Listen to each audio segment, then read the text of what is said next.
Bonjour à tous, bienvenue dans la série de capsules vidéo sur le modèle entité-association. Dans cette vidéo, je vais vous montrer qu'est-ce qu'un modèle entité-association et comment est-ce qu'on peut le construire. Le modèle entité-association est en fait un diagramme ou un schéma qu'on va utiliser pour organiser l'information, faire des liens entre les informations et parce qu'il est simple à comprendre. Donc en général, même quelqu'un qui n'est pas technique va pouvoir regarder le diagramme et comprendre essentiellement qu'est-ce qui se passe avec l'information, c'est quoi les liens entre ces informations-là.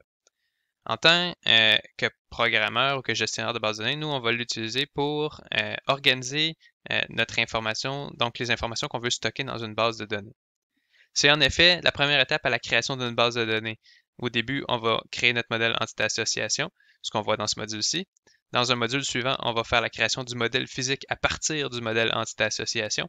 Et finalement, on va faire la génération du code SQL DDL à partir du modèle physique. L'information qu'on va recueillir pour bâtir notre modèle entité-association en général provient soit d'un client, donc d'une discussion avec un client qui a besoin de faire une application ou a besoin de faire quelque chose et qui veut sauvegarder potentiellement des données. À partir d'un document technique, donc souvent c'est une demande écrite de quelqu'un pour faire quelque chose ou tout simplement une demande d'un client. Finalement, ça pourrait faire partie d'une mise en situation. Donc, dans le cours, on va majoritairement utiliser les mises en situation, mais dans le domaine du travail, ça va être souvent au travers d'un client ou de documents techniques. Ce que je vous recommande, c'est s'il y a des points, vous allez voir, qui sont un peu flous, parce que quand on travaille avec un client ou à travers, on travaille des documents, c'est pas tout le temps parfaitement clair. N'hésitez pas à demander des précisions. C'est probablement la partie qui est la plus difficile de la création d'une base de données parce que les choses sont un peu floues. On travaille parfois avec des clients qui ne savent pas exactement ce qu'ils veulent ou qui ont de la misère à exprimer ce qu'ils veulent vraiment.